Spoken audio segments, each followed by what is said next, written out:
বলে দিই কোন কালারের কি কাজ।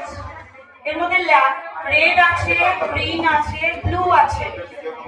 যদি অ্যান্টি এজিং এর জন্য ইউজ করি তাহলে রেড লাইট ইউজ করব, যদি পিগমেন্টেশনের জন্য ইউজ করি তাহলে গ্রিন লাইট ইউজ করব, যদি সেনসিটিভ স্কিনের জন্য ইউজ করি তাহলে ব্লু লাইট ইউজ করব। ব্লু কেন সেনসিটিভ এর?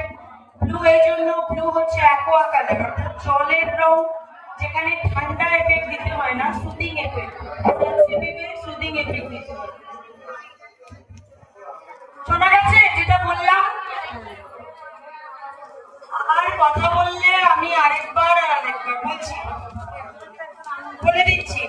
তোমরা একটু প্লিজ জায়গায় বসো। এলইডি ফুল ফর্ম হচ্ছে লাইট ইমিটেটিং ডায়োড। এর মধ্যে তিনটে কালার আছে, পার্মানেন্ট কালার আমরা চুজ করতে পারি লাইটের। একটা হচ্ছে রেড, একটা হচ্ছে গ্রিন, একটা হচ্ছে ব্লু। আমাদের ট্রিটমেন্ট থেরাপিতে লাইট থেরাপি তিনটে কালারই ইউজ হয়। আর ওই যে জিগজ্যাগ জিগজ্যাগ যেটা হয় ওটাকে আমি ডিসকো লাইট বলি, কারণ যখন পার্লারে কেউ আসে না, ক্লায়েন্ট অনেকক্ষণ আসছে না, টাইম পাস হচ্ছে না, গান ফান চালিয়ে ওই ডিসকো লাইটটা চালিয়ে একটু মানে এন্টারটেইন হয়ে যাবে। অ্যাকচুয়ালি মানে ওই জিগজ্যাগ লাইটের স্কিনের উপর কোনো কাজ নেই, কাজ থেরাপি যেটা আছে সেটা তিনটে লাইটের। রেড লাইটটা আমরা রিঙ্কেলের জন্য দেব, গ্রিন লাইটটা আমরা পিগমেন্টেশনের জন্য দেব, ব্লু লাইটটা আমরা সেনসিটিভ, যেখানে ইনফ্লেমেশন বেশি, একটুতেই গরম হয়ে যায় স্কিন, তাড়াতাড়ি হিট জেনারেট করে, একটুতেই ইচিং হয়, প্রবলেম হয়, জ্বালা করে তাহলে সেখানে আমরা ব্লুটা দেব।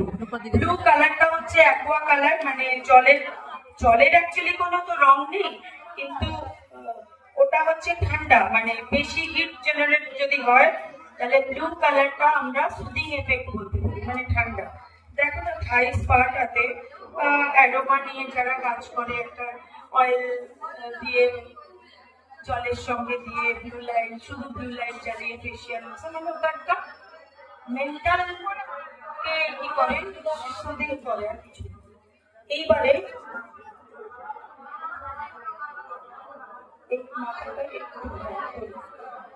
চোখের উপর লাগছে না তো? ঠিক আছে, নিঃশ্বাস নিতে পারছো? এখানে দেখো একদম, এখানে মাস্কের ছবি দেবো, অন করবো। এখানে আমি 0 মোড থেকে মোটামুটি লাইট বেশি দেওয়া দরকার না, 5